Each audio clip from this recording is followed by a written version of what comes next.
attorney.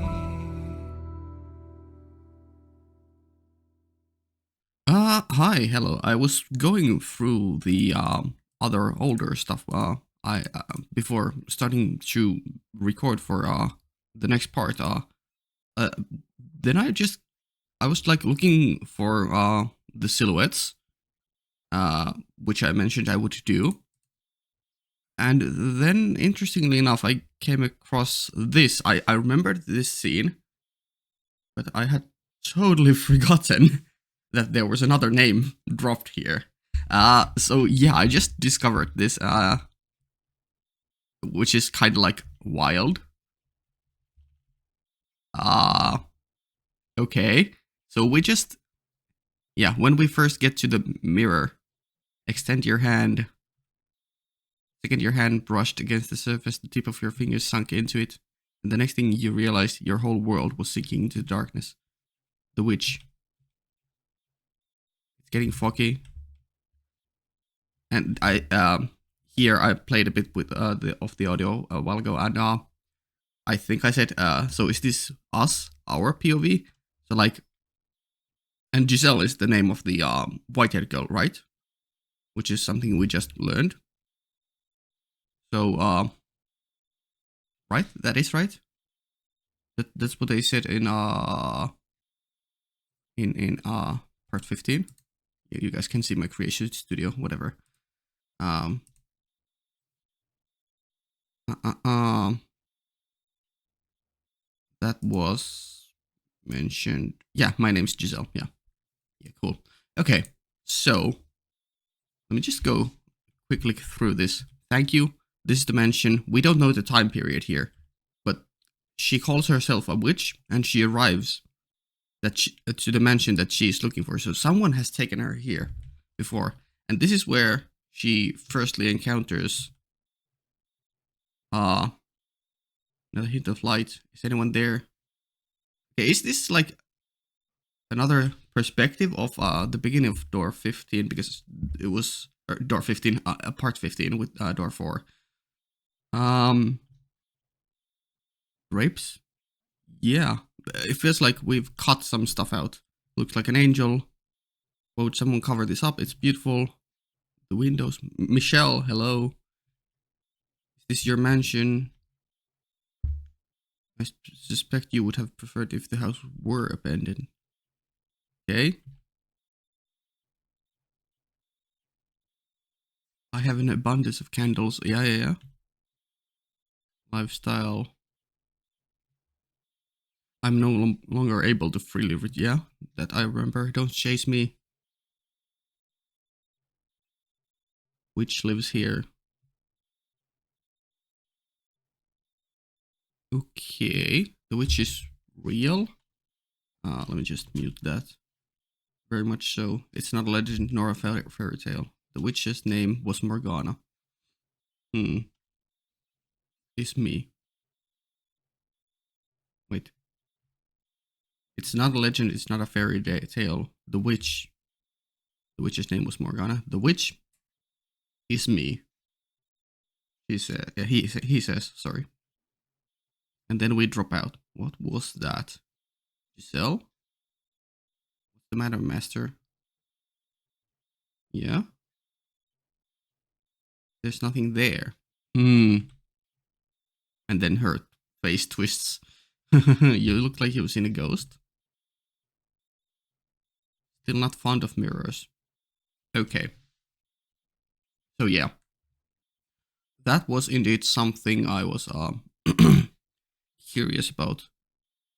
Like, I feel like this is more and more going towards the idea that we are the white-haired girl. But anyways, okay, that was just something I quickly discovered. Another thing I wanted to talk about, but since we are here now already, I might as well pull this up.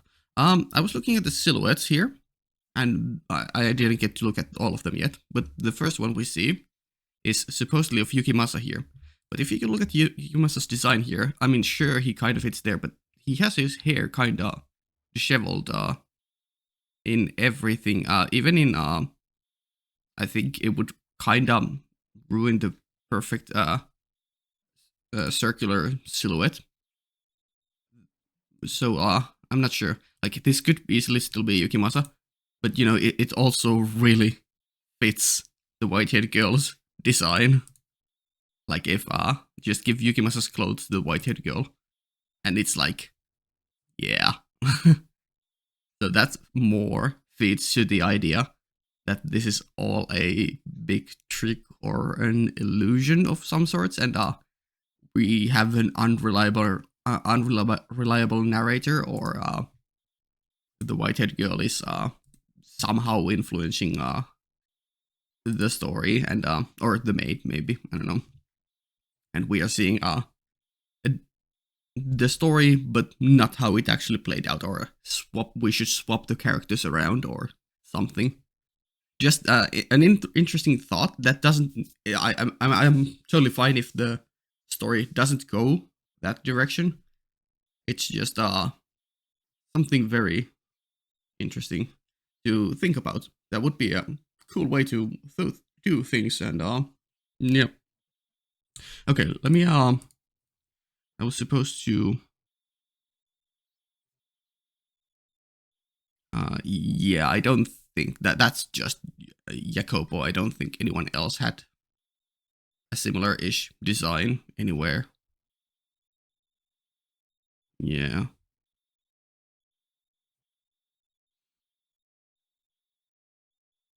And this is okay, let's pull up probably here. It's better. Okay. Mel. Yeah, I think that's pretty much just Mel silhouette wise. Yeah, that strand of hair is these here, and yeah. What about the white-haired girl? Yeah, she had a very long hair here, so she wouldn't fit here unless Nelly. Where is my Nelly? I mean, yeah, she wouldn't really fit there either. Except, let's go check part 3. Where is my beautiful shot of Nelly? Is it early on? No, that's she has red eyes there. That's a cool shot.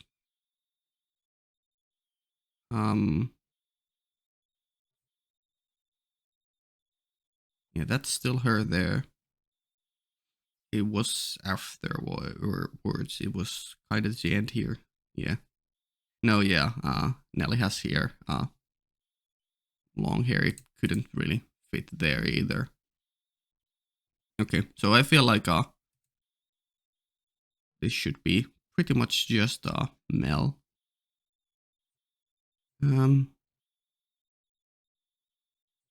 This is something I wanted to take a look at.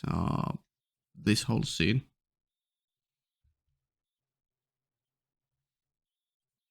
Stop highlighting. Here's all my questions about the painting, nor not her, but the truth. Not her lies, but the truth. Door was locked up. Yeah. Anyone? I'm not at fault. He would have to go on to look at the painting. Fragmented images of the white-haired painter fluttered through the back of his mind. Something moved near the boy. Yeah. It stood immediately behind him and grasped his light dressing gown. He had been so consumed in his own world that he had not noticed the person's presence until they were close enough to touch him. Standing there was a beggar dressed in tattered rags. He's still begging at the church. The hooded beggar tentatively extended his hand towards Mel, pleading for relief with sad, slender fingers, yeah? Were he a generous young man, Mel would have given the beggar something. Were he generous, of course. Get your filthy... yeah. Unlucky. Don't you dare touch me. Suddenly, my eyes catches the beggars. Her hood fell back, revealing a hairless head. Hmm. Uh, and a pair of red eyes gazing bitterly, though with a familiar, distinctive glimmer at Mel. She immediately covered her face and turned to run. That beggar that's always been here was a. But you said yourself they would not survive much longer. Yeah? Wait for me. Perhaps as someone of such high social standing, all beggars appeared the same to you. Unlucky. Okay. um, I checked after the fleeing girl. I didn't do anything wrong, did I? Um, Please do not go around this corner. Why are you apologizing? Please come back to me. If you're concerned about your social status, yeah. Nelly lost her mind. She was talking nonsense. She'll be out of the picture soon. Okay. You're angry. Did you know? Did you come out of the house aware? What? Did you know everything? Did you come to our house aware of everything? Hmm. Oh, of the sibling, half sibling fact. Hmm. For the best.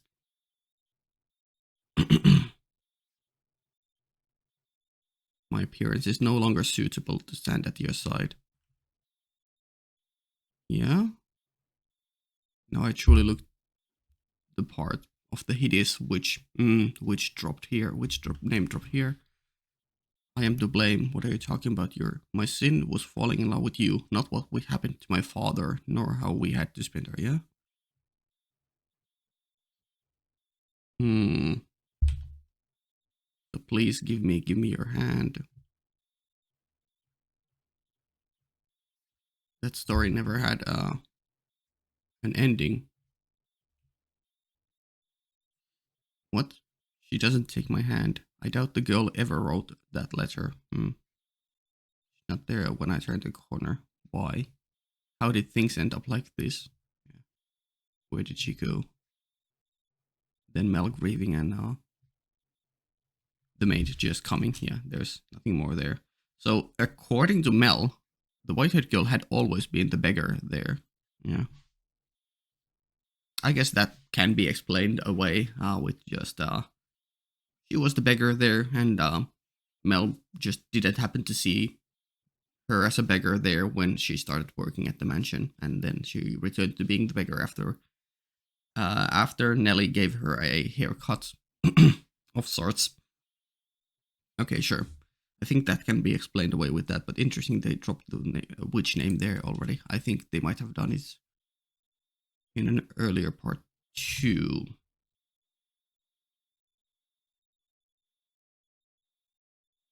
Cool. I think I can close that. Okay, is there anything else here?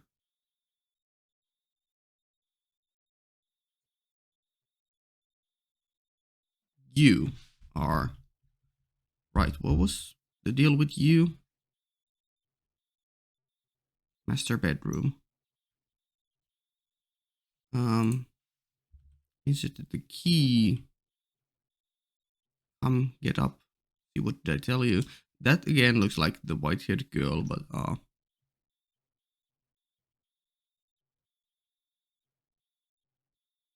did we get a name here? Hmm.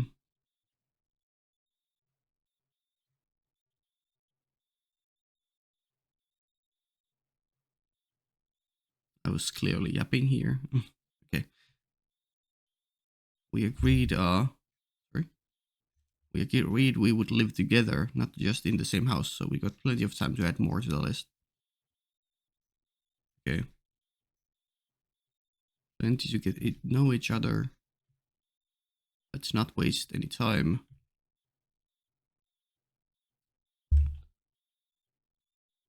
My name. the dot.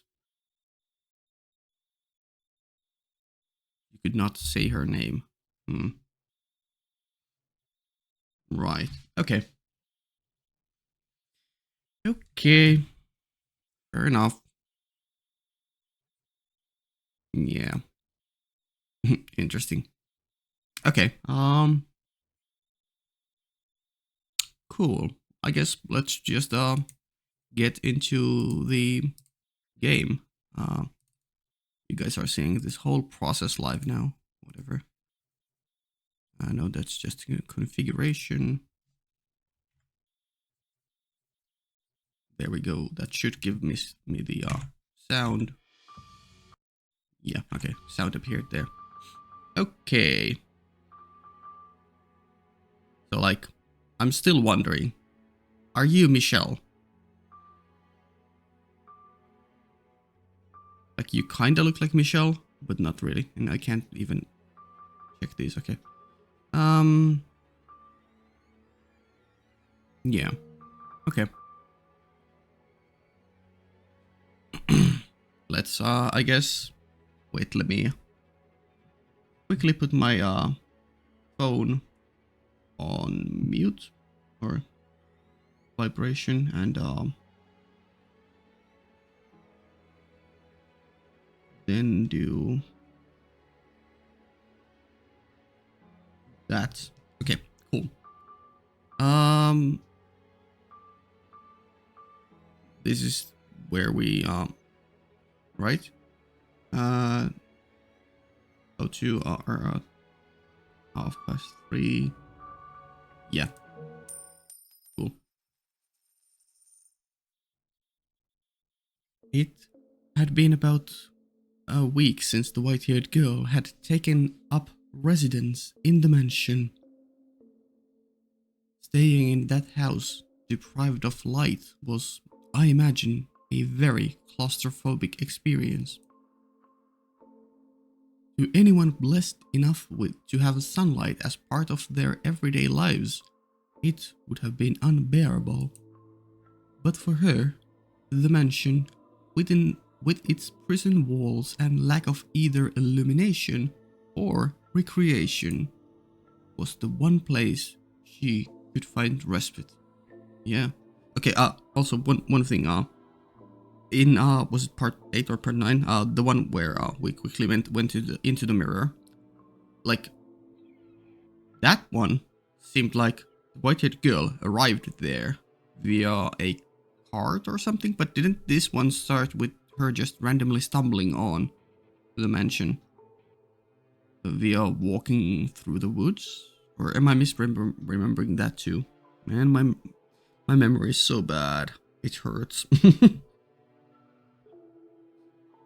Well, that's not too important right now. If it's an important plot point, I guess I'll just get surprised if the game decides to do a rug pull. But we'll see. She and Michel continued to be distant, however. She spent most of his time in his chambers, which he had explicitly told the white-haired girl to stay out of, leaving her unable to close that gap.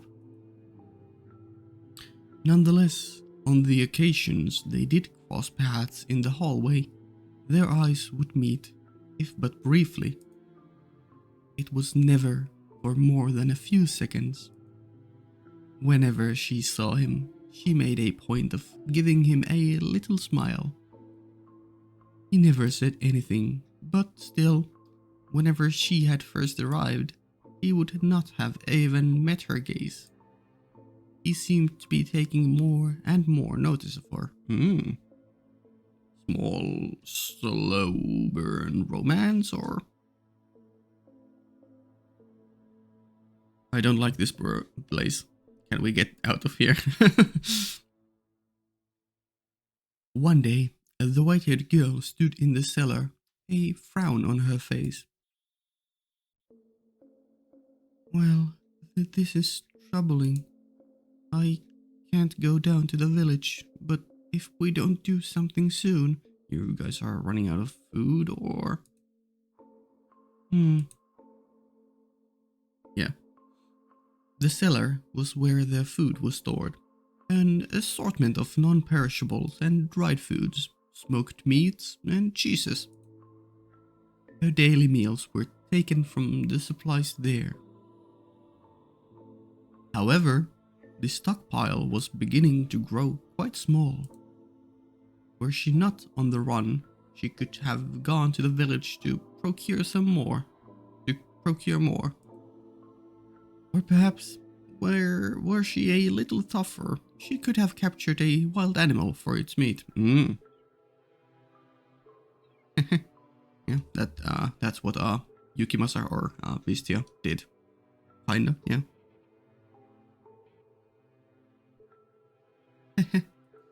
But master, you know a young, delicate thing like her was hardly up to the task of hunting for food. Sussy. Suspicious. How does he normally get his supplies, I wonder? From there, other questions about Michel started rising in her mind. No matter how lifeless he seemed, surely he still had to eat, right? The white-haired girl nodded, then made her way out of the cellar, intending to head for his bedchamber. Ooh, spicy. No, I'm sure she just has a question. Uh, uh. But on her way there, she spotted him standing by the entrance. Ooh, is Michel going out? Staring motionless at the door, lit by a single candle. He appeared to be waiting for something. Is this the 11th century? Yeah, this is the very tail end of 11th century. 11th century Uber delivering food for him. Uh, um. May I ask you a question? Go on. I was just down in the cellar and I noticed we were running low on food. Do you normally go down to the village to restock? I haven't been outside in 10 years. Then how do you... What if I told you I don't eat? Yeah, I think this is, Michelle is the one in, I mean, it's the red and, the white head, yeah. It's just a different looking angle, so it's a bit confusing, but yeah, it's Michelle definitely. At least assumedly. Let's go with that idea. In the Inspect Your Memories menu, background art. Don't eat, huh? What? That I am not of this world. Ooh. And as such, I have no need of sustenance. I mean, this could mean aliens, but probably not. This probably just means supernatural in general.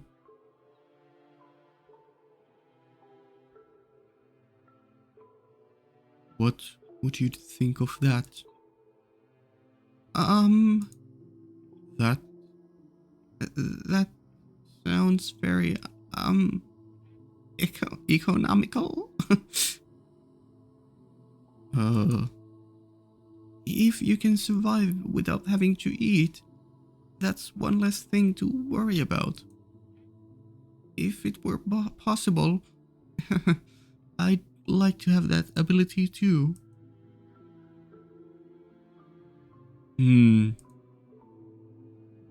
would seem trying to frighten you is a waste of time. Yeah, he seems a bit annoyed at how his scheme failed there. Assumed scheme. Maybe it was real. You never know. Was I supposed to be afraid? Never mind. It doesn't matter. You asked about the food in the cellar. It's getting to be about that time. Wait, and you will find out. What do you... It's here. Oh? If you want to know where my supplies come from, open the door. Yeah, it could be just sending out a delivery notice to the village, or maybe it's his supposed family. I don't know. What should be someone from a previous door? Or the maid. But I'm in hiding. There's no one at the door anymore. The knock is nothing more than a signal. A signal? The white-haired girl turned toward Michel to press him for more information, but he averted his gaze. Find the answer yourself, he seemed to be saying. She took several moments to gather her will, then marched over to the door.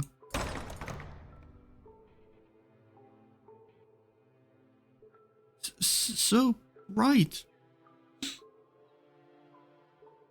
The sunlight, which she had not seen in some time, was so bright it seemed to burn her eyes. I wonder if she is fine with sunlight here. Although the sun itself had not gotten any brighter, she had simply spent so much time in the dark, her eyes were no longer accustomed to that much light. The color of her eyes made them quite sensitive to light already, so when she stepped outside, her whole world went bone white. Bone white, interesting. The white-haired girl stood motionless for 10, perhaps 15 seconds, and when her eyes finally adjusted to the light... What's this? She noticed a crate on the ground at her feet. She turned her head back to ask Michel about the box, but the mansion was so dark it appeared to be wholly severed from the outside world.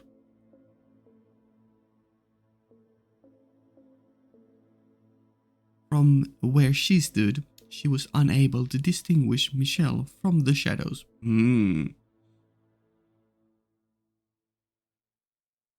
Michel is just part of the shadows. A pang of nervousness struck her.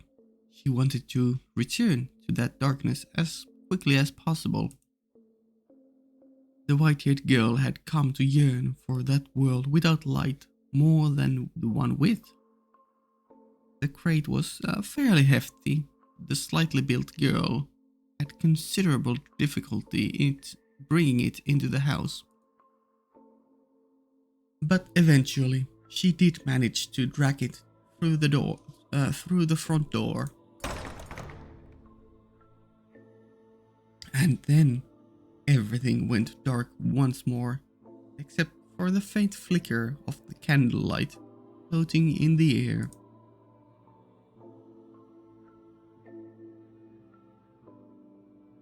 You can leave it there.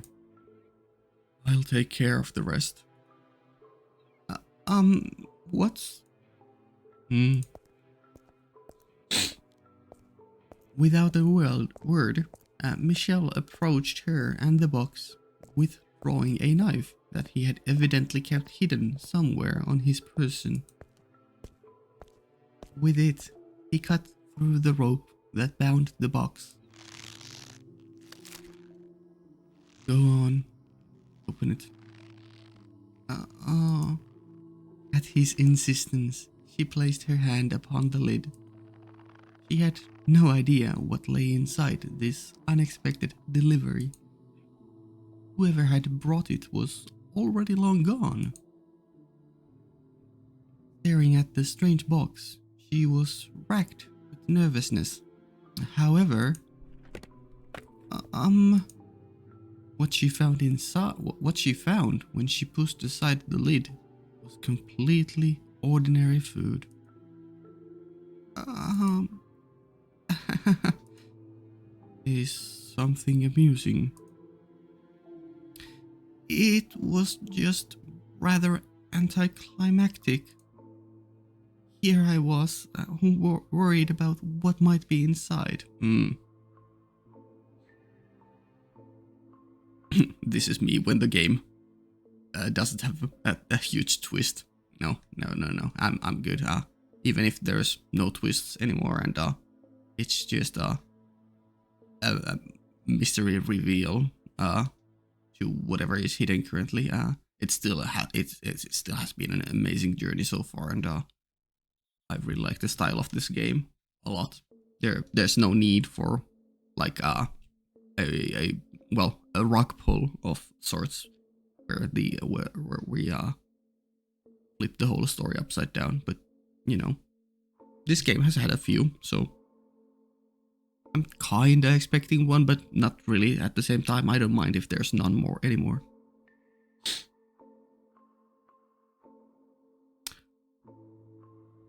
We were just talking about the supplies in the cellar. So we were.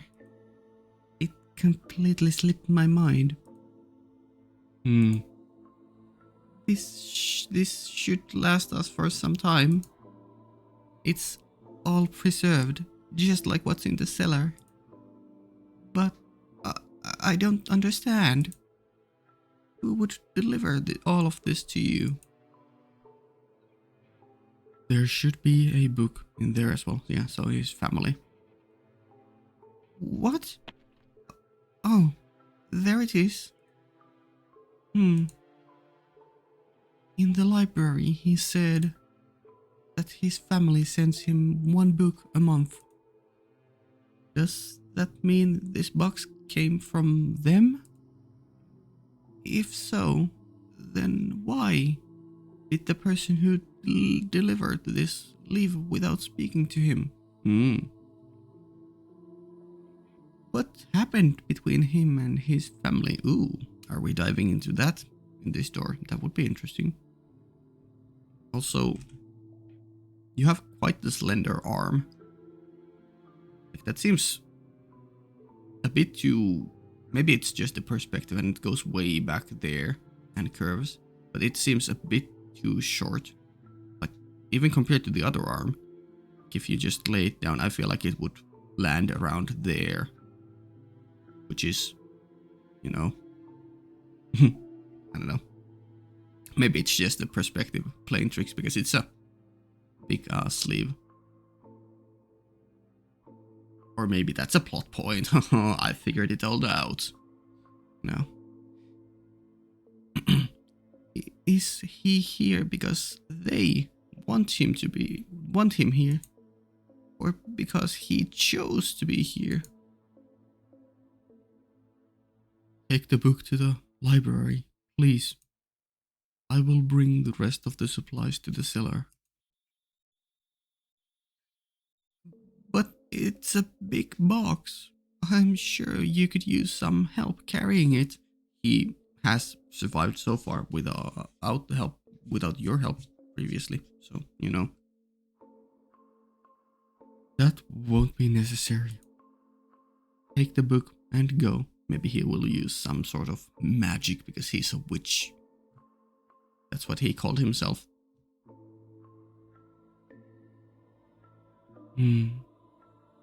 Oh. But... Fine. Then stay here. I'll take care of everything. I don't think that's what she was worried about. She wanted to lend a helping hand. Wait, hold on, please.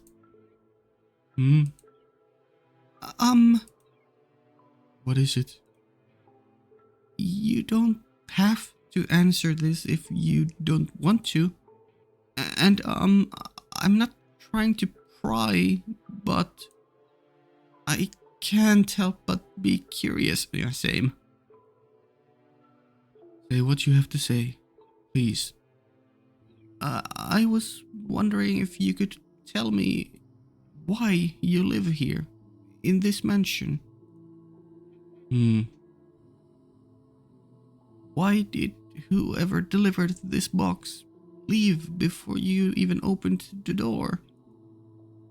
Could you perhaps be imprisoned here? Ooh.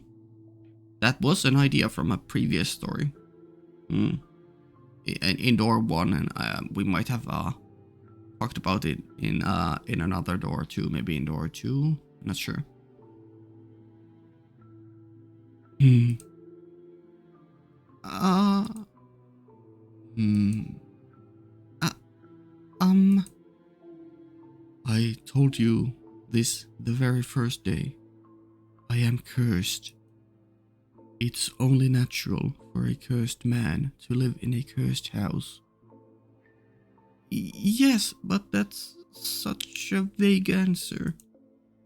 I don't understand why you're in the situation you are. I don't know how you feel about it. There's so much I don't know. Yeah, basically, the game being like, okay, time for answers, hopefully. Hopefully. Hmm. And I'm not even sure if your curse actually exists. Hmm. I see. That is a perfectly reasonable doubt from your point of view. Hmm. Talking about point of views. Having been branded a witch because of your appearance. Ah. It would make sense that you would think my curse might be fabricated. Or perhaps a metaphor for something else. Yeah. Games do be liking to use metaphors. Alright, then. Come with me. What? I'll show you my curse. Ooh, spooky. Interesting, interesting. As he turned on his heels, the white-haired girl caught a glimpse of what appeared to be a smirk on his face.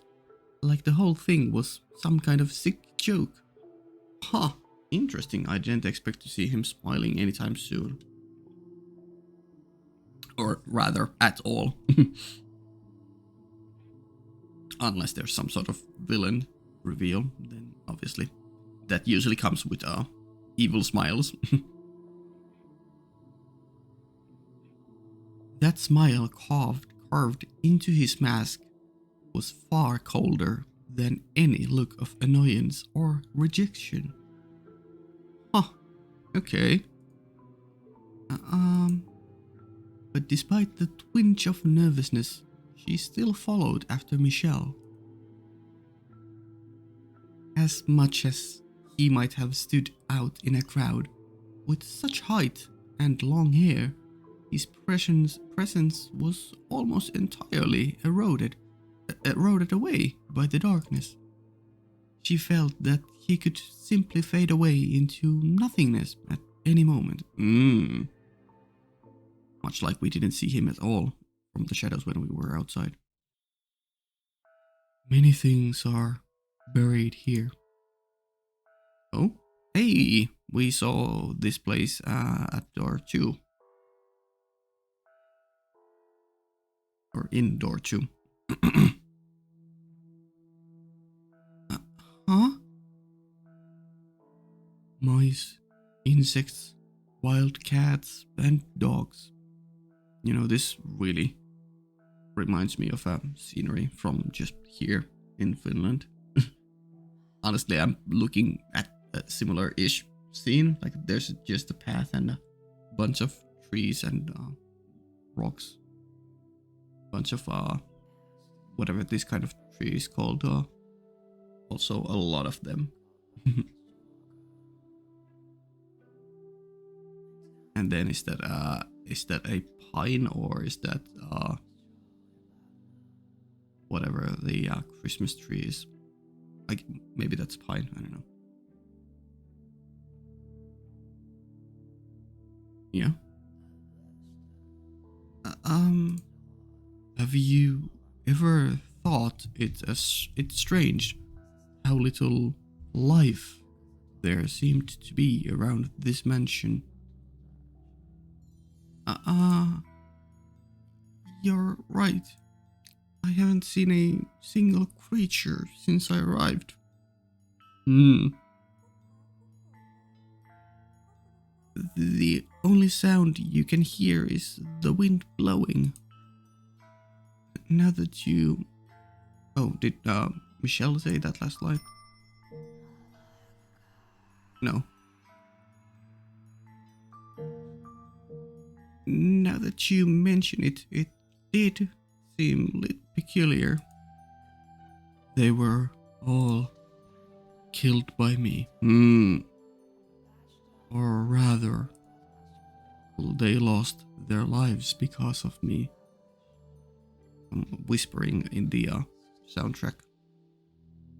Interesting. um, you have your answer now.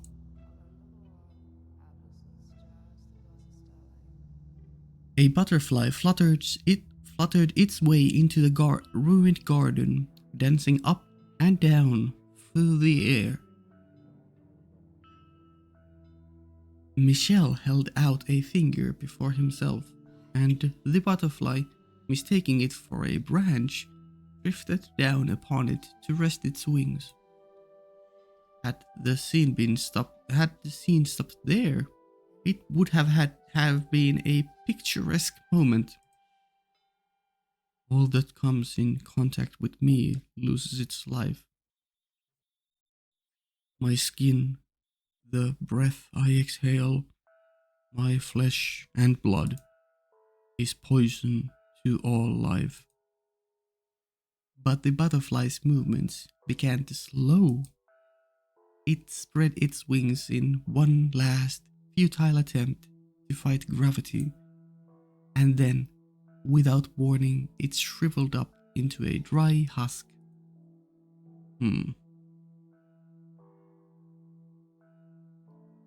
Press F to pay respects. It's dead, all dried up and lifeless, like it's been dead for days. It's like his finger drained all the life out of it. Is this his curse? Is that even possible? But I saw it with my own eyes. If this is his curse, though, it explains much. There are more than just insect and animal corpses buried here too. Okay. Servants who came to visit me long ago are here. Are here beneath the ground? Under our very feet.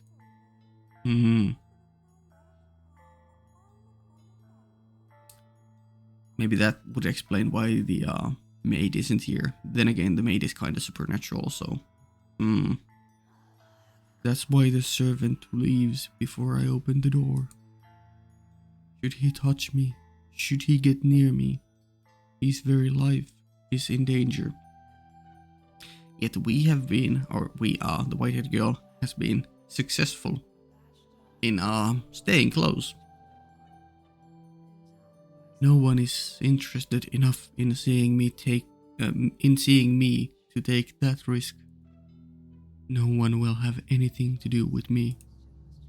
Nary a soul even wishes to see my face.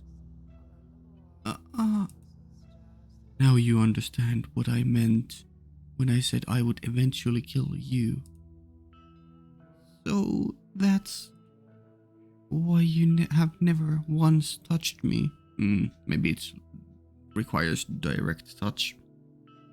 I don't know. Not really, because he said his breath too, but...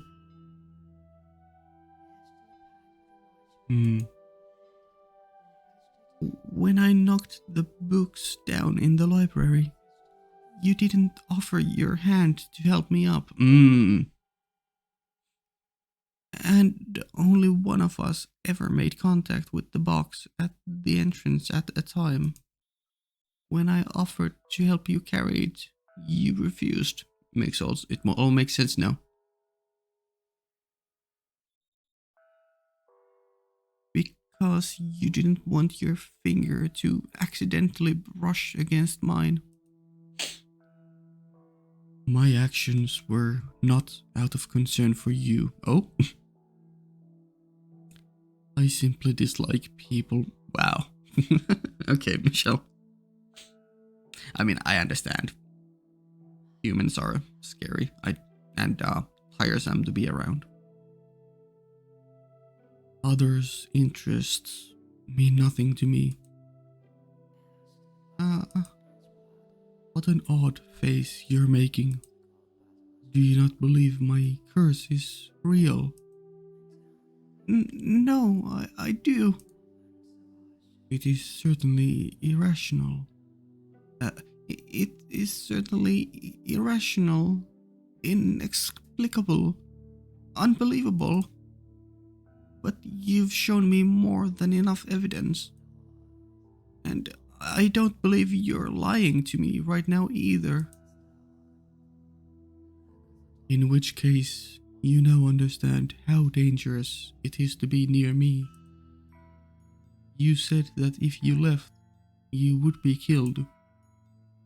But it's been some time since then. If you're careful to cover your tracks, you could make your escape. You do not belong here. I mean, he might be correct, but my guy, you don't know. She will end up spending time at this mansion for like the next 800 years.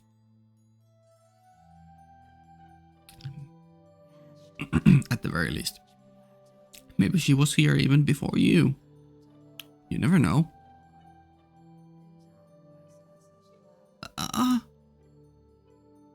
He was telling the truth about being cursed. What a cruel, cruel burden to have to bear. I can't imagine just how much he's given up on. How many lives he's inadvertently taken. And how he must have felt every time it happened. How much pain that loneliness must have given him. Sure. So it's kinda hard to read if that has emotionally affected him or not, because he's so emotionless all the time.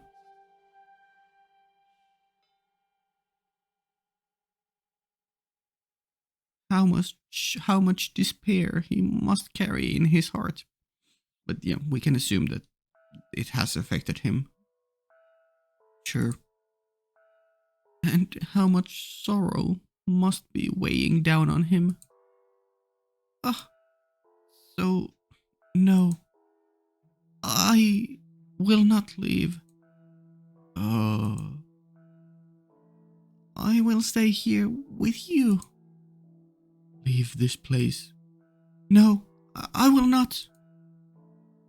Why?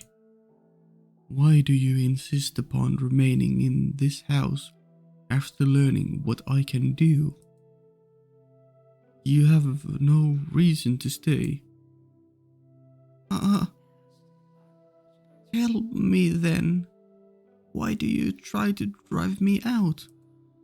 If you don't care for others, as you say, if you're not concerned about anyone else.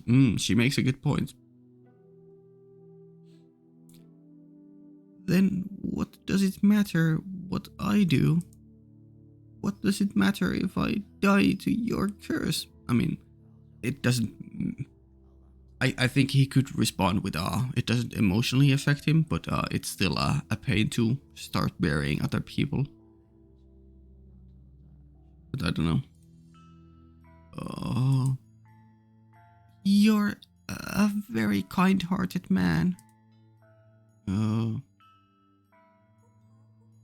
you've been watching out for me since the day I arrived, doing whatever you can to not inadvertently kill me, not afflict me with your curse. No. Here's what I think. No one capable of showing genuine care for others can honestly, truly dislike all people. They can't possibly be indifferent. No, That day we met before the stained glass window. You heard me out. You listened to my plight. You didn't try to chase me out. That day, I thought you to be a good person. And I still believe that. Ooh. Bit more emotion in his eyes and more furrowed brows. I simply assumed you would leave on your own when it was safe. I never thought you would be so foolish as to want to stay in a house like this with a man like me. How does that make me foolish? Do you not value your own life? Or do you not value your life? Are you not afraid of death? Do you not find me unpleasant? The thing I fear the most is loneliness.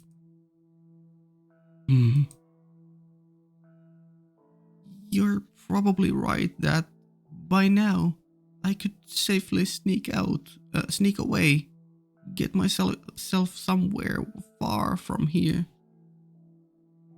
But even if I did, I would inevitably find myself in the same situation. The only way I can avoid that fate, is to stay away from everyone. To live in solitude with no one to talk to. I know you understand how that feels.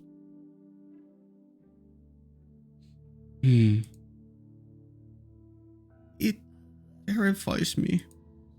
I'm afraid of having to spend day after day with no one to talk to, no one to share my experiences, my thoughts, my feelings with. If that's what awaits me out there, then I want to live with you. I want you to be an essential part of my life. Impossible. Please, don't chase me out. You are a cruel girl. Never again will I allow myself to get close to someone. Only to watch them die. Never again.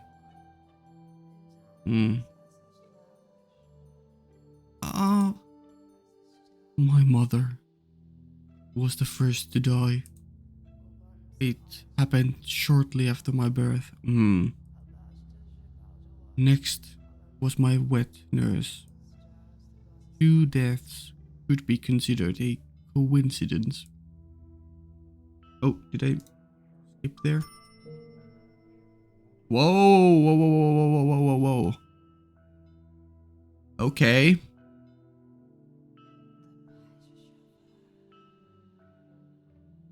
Okay, game.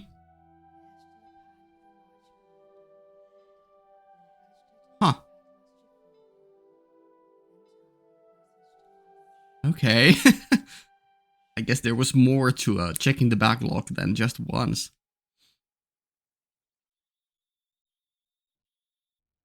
Kind-hearted.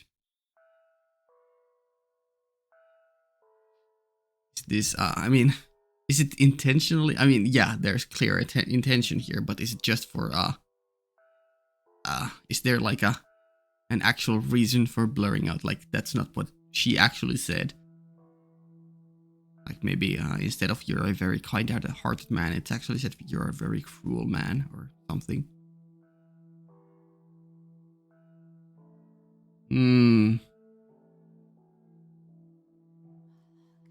I know you understand how that.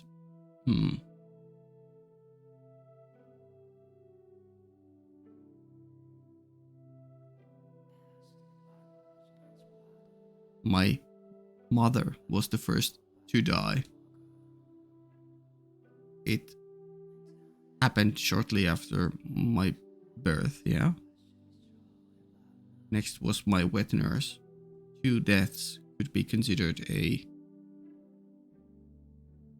What was this word again?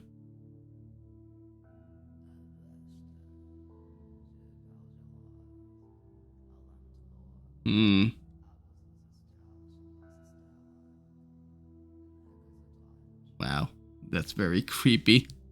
Very creepy.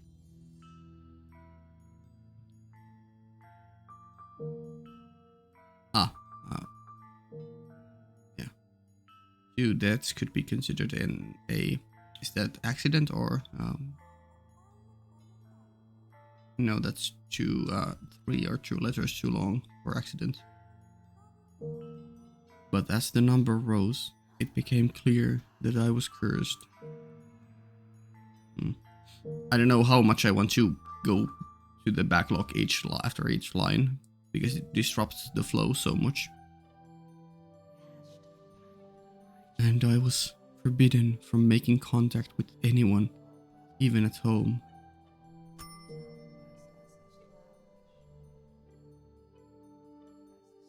Yeah. Okay. Yeah, it blurs certain lines, but I'm really not sure if I can figure any mystery out just from staring at the blank lines and trying to think what would be replacement lines for them. So yeah, I'm not sure if there's any value in me going back and checking afterwards each time to see what words were blurred out. So yeah, I'm just gonna keep going, but cool thing to notice here. We also used this with Yukimasa. And with blurring out Giselle's name.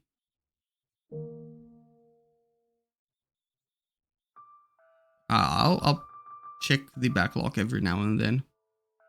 Maybe there's more there than just blocking out certain words.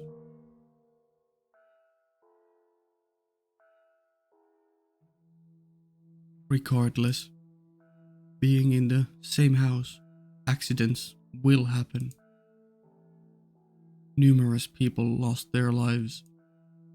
Attendants unfamiliar with me, or those who simply brushed up against me by mistake. I couldn't take it any longer. Yeah. It's still interesting that we continue to use the white-haired girl despite having her name. So you chose to move here, to this remote mansion, to keep yourself away from your family.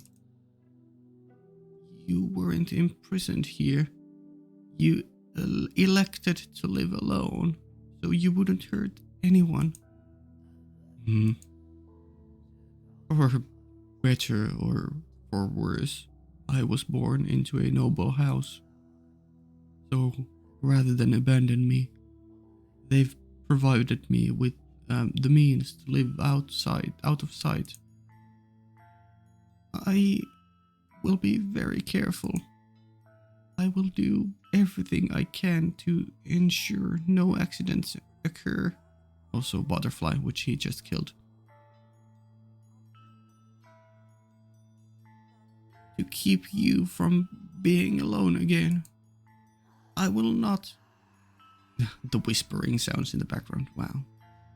I will not, for any reason, touch you. You have my promise. Your curse takes the life of anything you touch. I've been here for a while, and death has not befallen me yet. As long as I do not touch you, there shouldn't be a problem. Also, and I apologize if this is simply me reading too much into things, but I feel like we're two of a kind. I fear being utterly alone more than anything, and I think you understand just how scary that is. Oh, so... Why are you so stubbornly insistent on it being me? I'm sure there's someone else out there. Someone you're meant to be with. You may not have found them yet, but I believe someone like you eventually will. Because unlike me, you still have the vigor to press forward. It has to be you, I'm certain of it.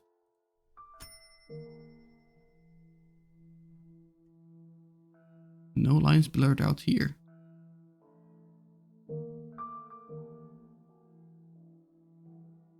Why? Because, well, I...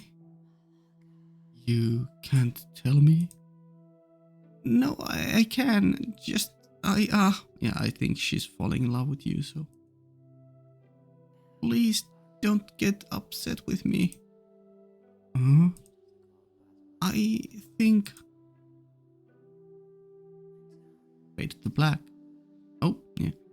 I might really, really love you.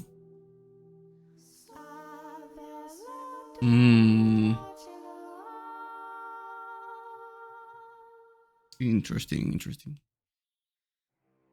Yeah, it's a love story once again. Oh boy, oh boy. How will this one play out? Because this time she can't even touch him, apparently.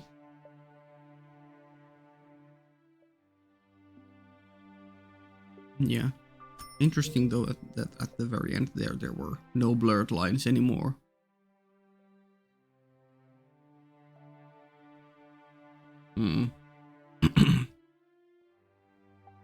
Okay. Well, I can't do. I don't have enough time to finish a full-on another scene. But we can get through to some point where the place switches. That seems like a decent stopping point. His was a power that evoked images of witches or demons, the unclean and the impure. A mere touch was all it took for him to strip man and beast alike of its life. God has quite a cruel streak to bestow such a power upon such a beautiful young man. And a strange power it was indeed, like something out of a fairy tale, like something confined to words upon the page. It seemed otherworldly, unbelievable. Nonetheless, as he had demonstrated with the white-haired girl, his peculiar powers were indeed real. That said, the world has its fair share of oddities. It just so happens that those curiosities tend to remain hidden away, known only to a few. Although you have laid eyes upon a number of unusual phenomena yourself, Master, the doors to the past through which we have passed, this very mansion, and as a matter of fact, the two of us. Now, as you just saw, the white-haired girl found herself enraptured with this man and his accursed power. How do you think Michel acted in response to her proclamation? Yeah, that is a good question. How would he react? Nonchalantly, trying to brush her off, knowing that she can't touch him or she'll die. I mean, we seem to peel a layer back from Michel there, and we learned that he does actually care. And he does get emotional. And he didn't immediately. I mean, I guess he's always been saying that, please go away, but yeah. I feel like there's a connection forming there. I feel like he's, with especially that one line, I will never again let myself get invested or attached to another person. I mean, that was referring to probably to her mom because she died, or maybe not. I don't know. But I feel like he's definitely gotten attached to her. Not sure if it's love, but I'm sure he enjoys having at least, well, he proclaims that he doesn't like having people around and he prefers solitude. But I feel like the times with the girl aren't too unenjoyable for him. I don't know. How do I think he acted in response? I think he was a bit shocked, but then tried to push her away. He had spent so long refusing to interact with others. No, unable to interact with them. As such, he was unsure how to respond. After standing there expressionless for a few moments, he muttered, "I'll consider it." Interesting. Okay.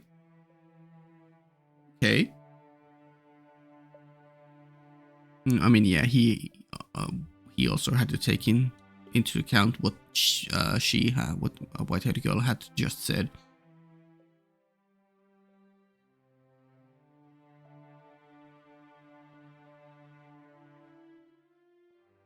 And with that, he returned to his chambers. While he was not someone who wore his heart on his sleeve, I personally do not believe he was completely devoid of emotions, yeah. He had simply forgotten how to express them in his extended solitude. So I think he was, in that moment, in a state of complete panic. Yeah, I could see that internally, yeah. As much as an emotionally stunted person can be, but yeah, definitely bewildered, confused.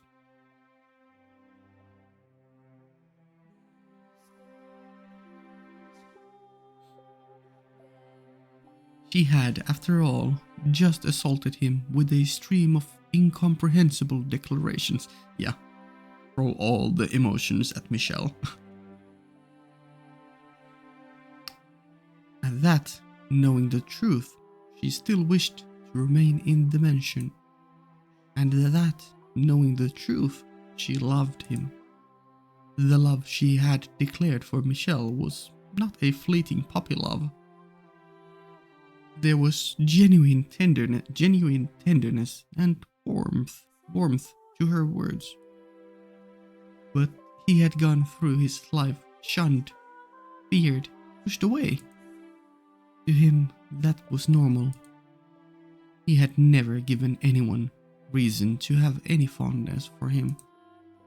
So he found himself utterly unsure how to take the affection she was showing. Of course, he was not the only one rattled by the whole affair. Yeah. Yeah. it's only with yeah, what I gathered, it's only with lines with Michel that they obscure so far, at the very least. Okay. Sorry, I need to take a bit of a sip.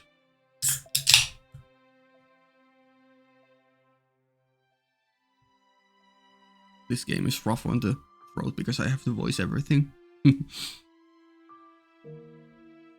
Oh dear. Several days had passed since Michel had asked for time to think. He had still yet to show himself again. This is all my fault. The white-haired girl paced anxiously through the halls on the off chance she might run into him. As per his request, though, she kept her distance from his chambers. Nevertheless, she was beginning to worry about the fact that he had secluded himself away for so long. So she worked up her courage and made her way to his room. What if he doesn't want to see me ever again? I didn't consider I might be overstepping my bounds. Yeah, an interesting, I guess, characteristic of the white-haired girl in doors 2, 3, and now 4 that wasn't really present in door 1. That she's been very proactive in pursuing romantic interests and being the one to take the first step, or at least try something out, and being way more forward than you would expect with the way she speaks, or yeah. In door 1 she was very meek though, all the time. Yeah, which is kind of an interesting thing. Like I was initially considering that it was just her getting a character development or character growth, I guess, over time, because we were kind of going in chronological order. But then here she seems way more further into her character arc than she would have been in door 1. So that's interesting. So I don't know. I feel like door 2 she was the most active. So it's like door 1 she was the most meek. Then maybe door 3. No, door 4, yeah. Then door 3 and door 2 she has been the most active. Yeah, okay.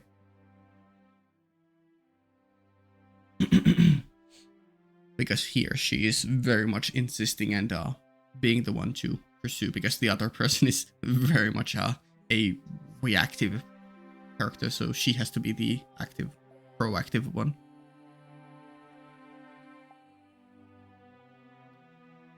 Before opening my mouth, yeah. Interesting, she's kind of acting like, well, no, I was gonna say that she's kind of acting like a shonen protagonist, just pushing her way through everything, but not quite. But there's some traces of that in here. Every step she took was slow and laborious, her mind raced with worry and doubt. I should at least tell him I'm sorry. Rather than out of a desire to know how he felt, she was compelled by guilt and a desire to apologize. Okay, that's more in line with her character. Though she has shown curiosity, and that leading to some of her actions. After walking for some time, she arrived at a door sitting in an utterly unlit hallway. She drew in a breath of musty air, then let it out, repeating the process several times. Next, she reached her hand up to knock on the door, then pulled it back, also doing this a number of times. Oh, how adorable she was. I wanted nothing more than to give her a little nudge. After all, she was too sweet a girl for her worries to be anything but misplaced. I just can't find the courage. Maybe I should come back another day. But what's the point of waiting? I need to apologize and get the weight off his back now.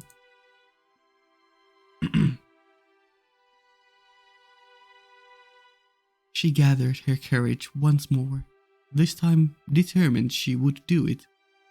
The white-haired girl moved her small fist toward the door, which then swung open. Oh, I'm sorry. Please, you must announce your presence. I almost walked right into you. Are you in that much of a hurry for a mishap? I'm sorry. And I believe I told you to stay away from my chambers. You did, so I spent a long time debating whether I would. But I decided I really wanted to tell you this. Oh, well, actually, I am truly sorry. What? The other day, I could barely manage to get the words in my head all the way to my mouth. There was no room in my mind for anything else. I shoved my own thoughts and feelings into your face. Yeah, you really did. Not considering that might not be what you wanted. Just running non-stop, not thinking at all. That's what love does to us.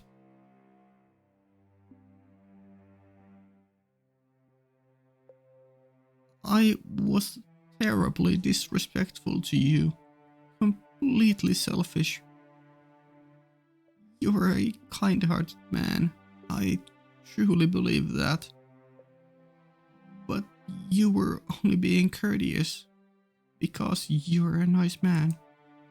I'm sure you have little interest in the affections of a queer little girl. Oh, right, that has other meanings probably, yeah.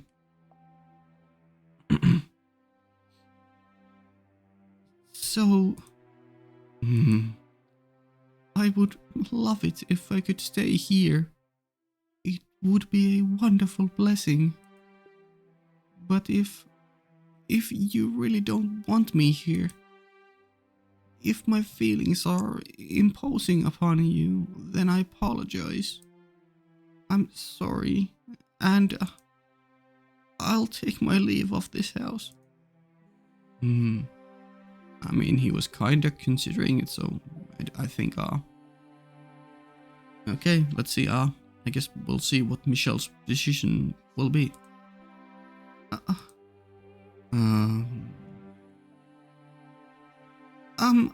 I'm sorry. Don't be. My mind went blank for a second. What? I find it difficult to comprehend you. The other day you were firm in your intentions to stay, and now you say you'll leave without a struggle. You holed up in your room for so long that I thought, you didn't want me around. To be honest, I want to stay here. I do. I think you should do whatever pleases you. Huh? You can stay, or you can leave. I will not pressure you to do one or the other. So, I'm not imposing. To tell you the truth, I had to think about that for some time.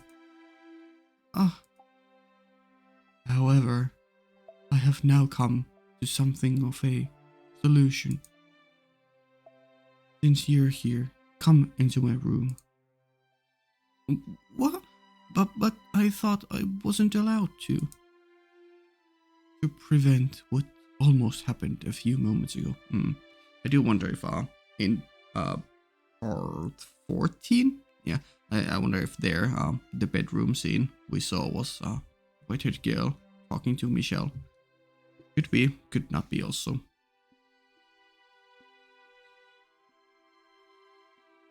So we don't accidentally run into each other. Sorry. You're forgiven. Now come in. Okay.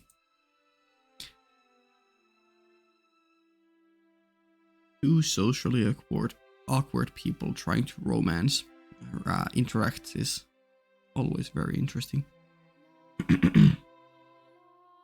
Is this a necklace?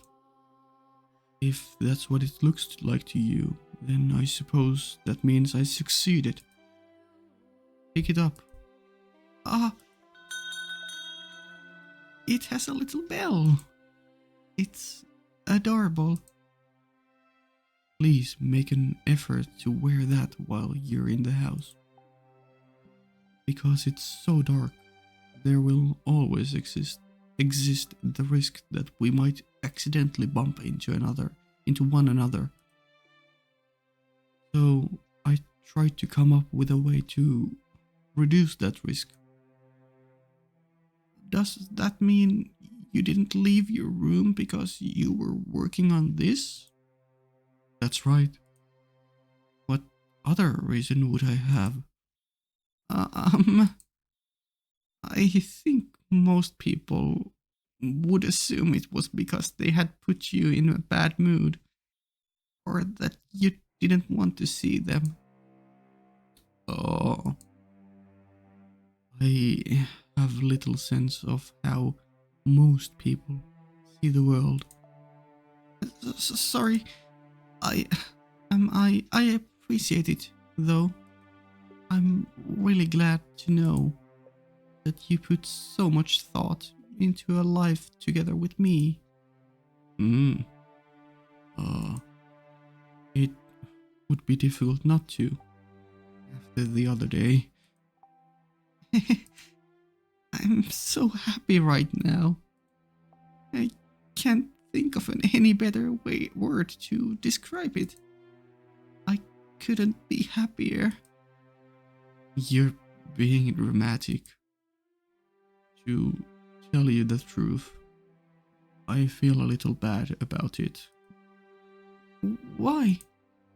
It seems rather impertinent to affix a bell to someone.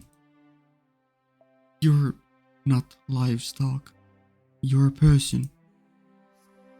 That's why you turned it into a necklace? Thank you very much. I'll keep it on me at all times. I really, truly appreciate it, Lord Michel. Just scratch I, C, and H, and just add an L to the end. Lord Mel.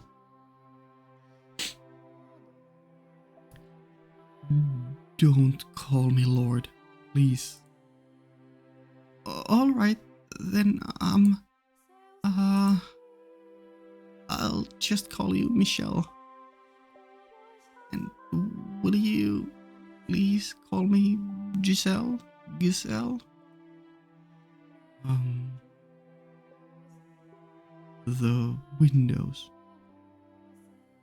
What? If we could open the windows. Never mind. I was just thinking you wouldn't need the bell at all if we could get some light in here. How sweet of him, actually putting in a lot of effort and thought into their lives together. Hmm?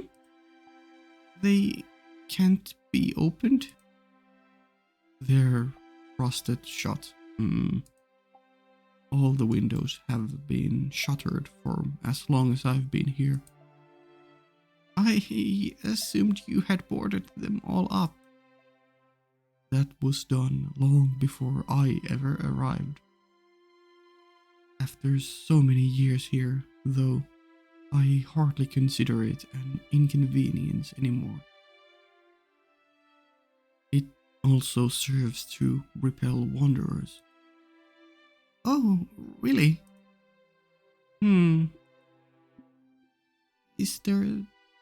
Is there something odd about that? No. It's just I realized I had the wrong impression about a number of things. Basically. Yeah. Meta comments about the game, maybe. As I learn more, I see things in a different light. Another one. See you in a different light. Oh. And I'm sure there's still plenty more for me to learn, yeah. All the people I have met, you are perhaps the most difficult to predict. So far she has followed in a pretty followable pattern, at least to me, the player. Yeah. But sure, I guess from his point of view. For me, the most difficult to predict would be the maid. No, not true. The maid has been very clear. She just wants to, at least so far, take care of the mansion and take care of its masters and yeah. The most unpredictable one is probably then Yukimasa, I guess.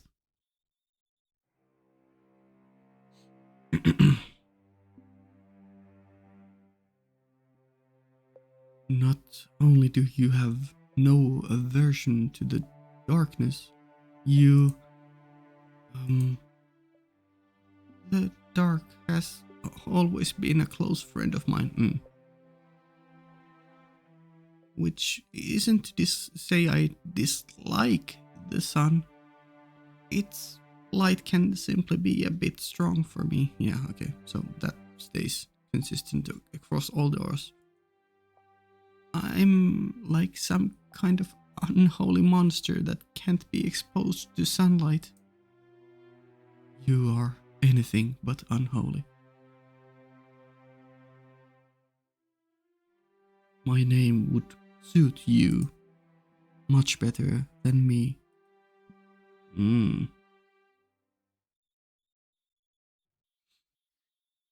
Oh, whoa. Game? Game? What are we doing? What is this squelching, belching sound? I'm not sure I like where this is. The sound in the background. It's so... Okay. So, this is the white-haired girl currently. I can't take it with that sound. Wow. I feel like we're gonna stop here. I'm sorry. It's such a cliffhanger moment. But I'm really in a hurry. Okay. A very cool part with let's actually check if there were any. Oh, cool. Oh, cool.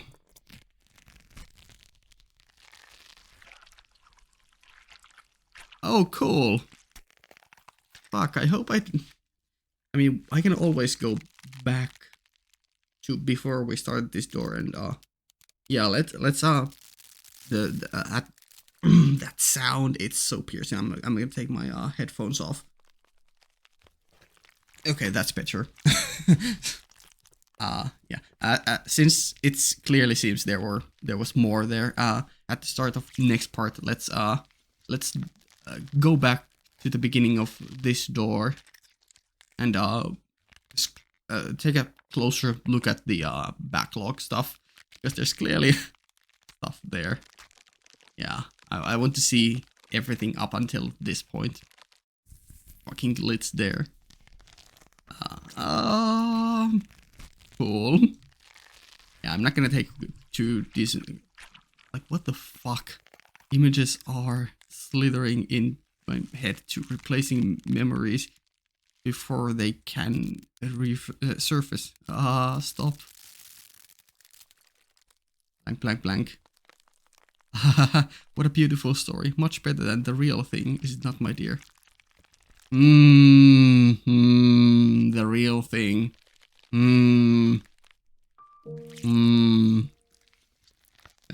There's gonna be a shoe drop. Oh boy. Yeah. The thing I initially want to say before I even took a look at the backlog, which completely threw me off, was this is the silhouette of the white-haired girl. But interestingly, despite this sword being on the mural, not mural, whatever this is called, the stained glass painting thing, it very much looks like her silhouette just blends in, and this would be her actual hand, despite this being hand of Michael, or the Archangel. And it seems like she is holding the sword there. It just flows so well into it.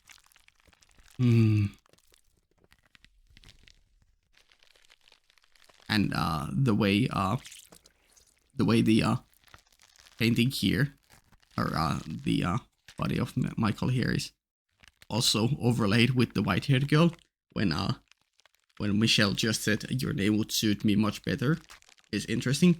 And on top of that, the entirety of her body is affected by the whiteness here, and painting her whole body white, but her head remains dark despite also being in a white backlight, which is very interesting. It's much more darker than down here. And I'm not sure if there's anything to read into more there, but the logo for Fata Morgana, well, obviously it has a butterfly, and he killed the butterfly earlier, but the logo for Fata Morgana has a lot of green in it, and some scenes have always had this green thing, but there's green here in this image a lot, which is very interesting. Okay, game. Okay. You're doing things. I feel like the next part, or the next few parts, are gonna be insane. Oh boy. Yeah. I'm not sure if I'm ready. I'm not ready at all. Oh boy. I'm scary. I'm afraid to even stop recording here. Okay. Let's save. Let me actually, just in case there's something. I don't think there's anything. Oh, the sound, I forgot. I don't think there's gonna be anything weird when I click save, but you never know. The game just did something weird, so. Okay, it allows me to save just normally. Gentle Tones, you say, is the name of the chapter, huh? Okay, game. That day when I first saw Giselle, and yeah, we switched POV. When I first saw her. Oh god, this sound, I can't take it anymore. Is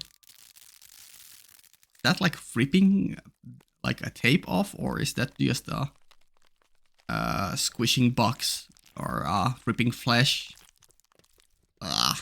Lovely. I love it. I hate it. I love it. Okay, game. Yeah, let's end it here. Patreon early access for 2 weeks. Hopefully now, soon. Yeah. And extra videos hopefully coming soon. Cool.